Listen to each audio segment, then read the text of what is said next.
Ya, Assalamualaikum warahmatullahi wabarakatuh. Kembali lagi di channel Pelajar Teknik.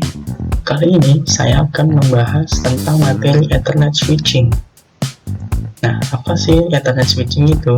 Nah, sebelumnya perkenalkan, nama saya Tri Mulyoto dari kelas karyawan reguler 2 Mercubuana, NIM saya di 4151910098. Ya, langsung saja kita masuk kepada materi. Pembahasan yang saya akan bahas ini adalah Ethernet Switching. Nah, Ethernet Switching ini menjelaskan bagaimana supplier Ethernet terkait dengan bidang frame, menjelaskan alamat MAC Ethernet, menjelaskan bagaimana switch membuat tabel alat MAC untuk meneruskan frame, paket, dan jelaskan metode penulisan switch dan port yang tersedia pada port switch layer 5. Selanjutnya, frame Ethernet. Modul ini dimulai dengan diskusi dengan teknologi Ethernet, termasuk penjelasan tentang lapisan MAC dan frame Ethernet. Ethernet adalah salah satu dari dua teknologi LAN yang digunakan saat ini, dengan yang lainnya adalah LAN Wireless atau WLAN, Wireless Local Area Network. Ethernet menggunakan komunikasi kabel termasuk Twisted Pair, tautan secara optik, dan kabel koaksial. Ethernet ini beroperasi pada lapisan data link dan lapisan fisik ini adalah keluarga teknologi jaringan yang didefinisikan dalam standar IEEE 802.2 dan 802.3. Ethernet ini mendukung beberapa kapasitas, ada yang di 10 Mbps, 100, 1000, 10.000, 40.000, bahkan sampai 100 gigabit per second. Ethernet model OSI. Nah, Ethernet model OSI ini didefinisikan sebagai lapisan tautan pada protokol lapisan fisik yang berada di data link dan data fisik atau layar pertama dan layar kedua yang dari bawah. Selanjutnya, di sini ada penjelasan tentang supplier tautan data. Supplier tautan data itu merupakan protokol LAN termasuk Ethernet menggunakan dua supplier terpisah dari lapisan data link untuk beroperasi. Nah, di sini terbagi ada dua, LLC supplier dan supplier MAC supplier. Nah, LLC ini berkomunikasi antara perangkat lunak jaringan di lapisan atas dan perangkat keras perangkat di lapisan bawah. Nah, informasi ini memungkinkan beberapa protokol layer 3 seperti IPv4 dan IPv6 menggunakan antarmuka jaringan dan media yang sama. Supplier MAC ini diimplementasikan dalam perangkat keras dan bertanggung jawab atas enkapsulasi data dan kontrol akses media, dan terintegrasi dengan berbagai teknologi lapisan PC seperti itu. Nah, supply vision ini MAC bertanggung jawab atas enkapsulasi data dan mengakses media. Enkapsulasi data di sini ada meliputi frame Ethernet, Ethernet addressing, deteksi kesalahan, error checking, media akses media MAC atau disebut dengan MAC. Frame Ethernet ini adalah struktur internal frame Ethernet. Ethernet addressing frame Ethernet mencakup sumber dan alamat tujuan MAC untuk mengirimkan frame Ethernet dari Ethernet NIC ke Ethernet NIC dan pada LAN yang sama. Deteksi kesalahan ini berfungsi untuk mengatasi error checking ketika paket-paket yang tidak terkirim dengan baik, terkirim di tengah jalan atau tidak sampai pada tujuannya. Seperti itu. Mengakses media seperti ini ditunjukkan pada gambar sublapisan MAC IEEE di sini. Dia mencakup spesifikasi standar komunikasi Ethernet atas berbagai jenis media termasuk tembaga dan sangat. LAN Ethernet ini menggunakan saklar yang beroperasi duplex. Dalam duplex ini dalam artian dia dua arah tapi secara bergantian komunikasinya. Nanti ada yang namanya simple communication, half duplex, communication, full duplex. Nah, simple communication itu hanya satu arah. Yang half duplex itu dua arah tapi bergantian, dan ada yang lagi yang namanya full duplex, itu dua arah dengan berkomunikasi secara bersamaan. Yang berkata kita seperti contohnya menggunakan telepon seluler, itu kita bisa berbicara secara bersamaan seperti itu. Nah, ini ukuran frame Ethernet minimum adalah 64 byte dan paling besar adalah 1518 byte. Nah, setiap frame ini panjang ukurannya adalah 64 bit. Jika ukuran frame ini ditransmisikan kurang dari minimum atau lebih besar dari maksimum, perangkat menerima menjatuhkan frame. Frame yang terjatuh kemungkinan merupakan hasil tabrakan collision atau sinyal tidak diinginkan lainnya. Mereka dianggap tidak valid atau gagal pengiriman paket frame jumbo atau kita sebut dengan MTU frame bisa didukung oleh bus Ethernet, gigabit Ethernet pada NIC. Angka tersebut menunjukkan setiap bidang dalam bidang internet terlihat tabel pada informasi seperti berikut di sini. 8 bit, 6 bit, 6 bit. Ini paling mentok, fullnya 1518 seperti itu. Nah, di sini ada alamat MAC Ethernet. Jadi pada saat host mengirimkan paket baik itu gambar, media, suara, itu akan ditranslatekan ke mode bahasa mesin. Jadi dia diubah ke dalam bahasa desimal, ke biner, dan ke hexadesimal tergantung pada pengalamatan media access control atau pengalamatan pada suatu perangkat. Sebagai berikut seperti contohnya sama. Nah, di sini ada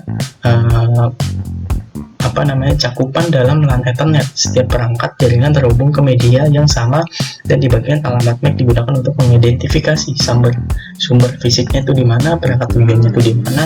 Jadi ini untuk mengalamatkan perangkat-perangkat yang memiliki MAC address yang bisa saling terhubung satu sama lain melalui satu jaringan seperti itu.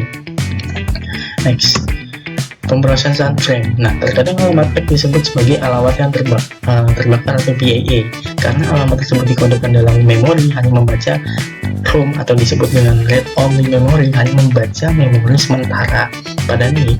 Nah, ROM ini bersifat juga secara permanen dengan catatan pada sistem operasi PC modern dan NIC dimungkinkan untuk mengubah alamat MAC dalam perangkat lunak. Ini berguna ketika mencoba untuk mendapatkan akses ke jaringan yang filter berdasarkan PAA.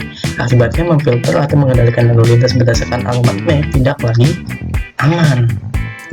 Saat suatu perangkat meneruskan pesan-pesan atau pemberian frame paket ke jaringan Ethernet, header Ethernet mencakup ada beberapa, yaitu ada source MAC address, ini adalah alamat MAC perangkat sumber NIC. Alamat MAC tujuan ini merupakan alamat MAC perangkat tujuan NIC. Nah, di sini ada contoh simulasinya. Ketika di sini salah satu host, misalkan H1 ini mengirimkan paket ke beberapa host lain melalui switch ini. Nah, ketika si host salah satunya itu tidak ini bukan paket saya, dia akan melakukan rejecting atau mengabaikannya. Ketika itu benar adalah tujuannya, dia akan menerima paket yang disampaikan ke dari host satu ini. Di sini ada alamat tujuan, alamat sumber, dan data sudah terenkapsulasi atau terkirim dengan baik. Nah, di sini ada alamat unicast. Terlihat di sini ada pengiriman ke beberapa server. Dia terkirim dari satu host ke pengiriman satu server. Di sini dia ada alamat destination MAC-nya, source MAC-nya, source IP, destination IP, source data, trailer. Ini termasuk ke dalam frame Ethernet seperti itu. Sini ada juga broadcast MAC address. Broadcast MAC address ini dia bertujuan untuk membroadcast frame paket itu untuk dibagikan ke seluruh host yang ada. Ini bisa dikategorikan sebagai destination host group atau IGMP. Untuk membagikan port per channel itu, ini kita menentukan per blok atau per blokade setiap host. Bisa juga kita lakukan seperti itu. Nah, di sini ada multicast MAC address. Multicast MAC address ini tujuannya apa? Tujuannya adalah untuk mengirimkan paket per grup dengan host name dengan catatan host dengan satu host yang sama. Ketika dia mengirimkan broadcast sinyal ke host-host yang lain, itu nanti akan muncul rejected, menolak. Karena apa? Itu bukan alamat yang dituju. Jadi dia bisa host yang tidak dimaksud itu dia bisa mengabaikannya saja, seperti itu. Seperti hal yang sama yang sebelumnya, destination MAC, source IP, destination IP, IP paket, dan ini tercakup dalam Ethernet frame, port Ethernet. Nah, di sini juga ada penjelasannya, ada alamat MAC tujuannya, ada alamat MAC tujuan multicast yang dicadangkan, bisa membajiri semua port atau kita harus kita bisa melakukan feeding, pembanjiran traffic. Itu biasanya dilakukan untuk pengetesan kapasitas pada suatu port gitu. Di sini juga bisa meneruskan oleh router kecuali dikonfigurasikan merekrutkan pada multicast. Selanjutnya, nah di sini ada MAC address table. Jadi setiap frame Ethernet itu memiliki MAC address. Pengamatan per port itu dia ada MAC addressnya masing-masing, ada ibarat kata alamatnya masing-masing gitu. Tujuannya apa? Itu tujuannya untuk mengenalkan setiap host yang terhubung ke tiap port tersebut, seperti itu. Dia bermain di layer 2. MAC layer 2 itu membuat keputusan penerusan. Ini sama sekali tidak mengetahui data protokol yang dibawa dalam bagian data frame seperti IPv4, ERP, NDA, IPv6, switch. Membuat keputusan penerusnya hanya berdasarkan alamat MAC layer 2 saja. Switch learning and forwarding. Nah, switch ini ketika ia ingin meneruskan beberapa paket frame yang akan dibagikan ke beberapa host, dia bisa melewatinya dan dia bisa juga mengenalinya melalui MAC address. Dan sini juga kita bisa bermain dengan filter rule MAC address. Jadi kita bisa memfilter MAC address yang tidak boleh masuk pada jejaring perangkat yang kita miliki, seperti itu. Nah, di sini ada jika alamat MAC tujuan adalah alamat unicast, kita akan mencari kecocokan antara alamat MAC tujuan frame dan entry data yang dalam table MAC-nya. Jika alamat tujuannya dan table itu akan meneruskan frame keluar dari port yang ditentukan, dan jika alamat MAC tujuan tidak ada di dalam table, sudah akan meneruskan frame keluar semua port kecuali port yang masuk atau port yang mengirimkan frame ke frame penerima, seperti itu. Nah, di sini ada nih contohnya nih, filtering frame. Kita bisa melakukan filtering frame jika kita tidak menginginkan paket data yang kita kirimkan, dan misalkan dari si D ini di si host D dengan MAC 000D, dia akan mengirimkan ke ke PC A, terus dia akan memblok kode di PC D, terus di PC A. Ini MAC-nya berbeda ya. Dia bisa melakukan hal seperti itu dengan cara filtering frame. Jadi memblok beberapa MAC address yang tidak boleh dimasukkan ke dalam perangkat jaringan kita. Di sini ada metode forwarding frame, ada dua, store and forwarding and shoot and stroke switching. Nah, metode ini yang switching and forward, di metode forwarding menerima seluruh frame menghitung CRC. CRC itu dia ada perumusan matematikanya berdasarkan jumlah bit per second dalam frame untuk menentukan apakah frame itu diterima memiliki kesalahan jika CRC valid. Nah, shoot-stroke switching, metode penerusan frame ini meneruskan frame sepenuhnya diterima, minimal alamat tujuan frame dibaca sebelum frame dapat kita teruskan, seperti itu. Jadi sudah terlihat perbedaannya antara store and forwarding switching and shoot-stroke switching. Di sini ada pengiriman paket data, ada yang saya tadi bilang, ada yang simple communication, ada yang half duplex, ada yang full duplex. Jadi yang simple communication itu hanya satu arah, sender dan receiver-nya itu hanya satu arah, itu mengirim dan menerima udah satu arah.